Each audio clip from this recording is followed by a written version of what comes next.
There comes a time when we heed a certain call, when the world must come together as one.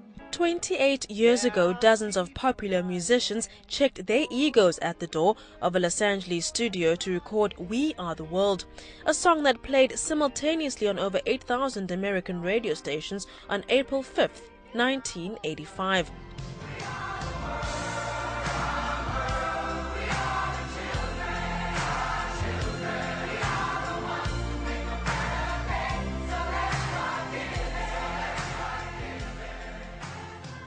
The song and the money it raised to combat famine in Ethiopia was inspired by East African video journalist Muhammad Amin, whose coverage of the famine was broadcast worldwide.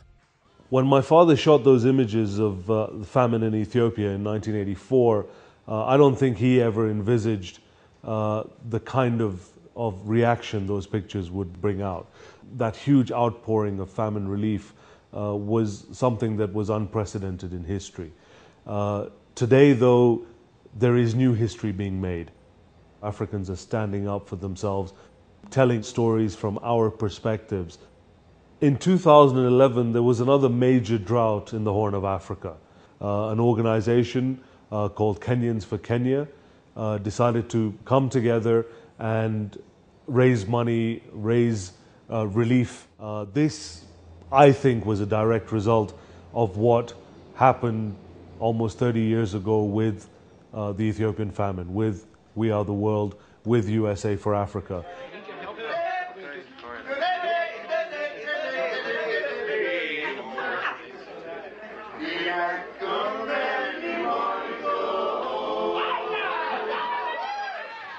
Harry Belafonte shaped and organized the response through USA for Africa, formed to raise and distribute funds for famine relief.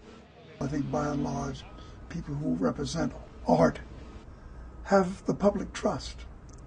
I think we are trusted by people who listen to our songs and look at our paintings and read our poetry. And that's a huge gift.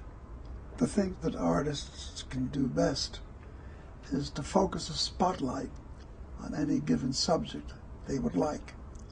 And more often than not, the public will respond. The spirit behind We Are the World really took a look at a global tragedy of immense proportions. And the size of that tragic circumstance really overwhelmed everyone. We cannot look at the enormity of the problems that face the human family and capitulate in the belief that there's nothing we can do. We have power. It is what we do with that power that determines our worthiness.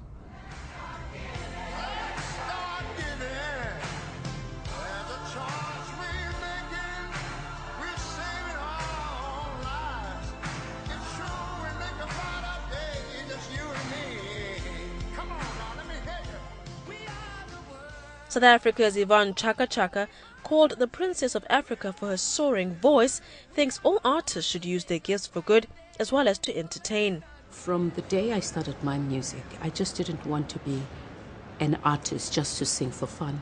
I wanted to be an artist with a cause, because you can imagine, why should I be singing when people are dying?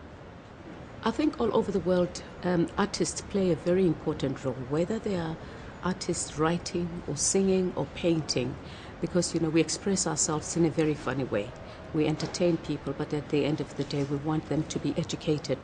I've seen all the problems, I've seen the bottlenecks, but you know what? We can't stop now. In the lead up to We Are the World's 30th anniversary, AllAfrica.com, in partnership with USA for Africa, will become a platform for African artists, entertainers and celebrities to join with their counterparts globally to explore what it means for all of us to say, we are the world today. Over the next 2 years, you'll be able to join them in a multimedia adventure to pay their spirit forward. To find out how, go to allafrica.com.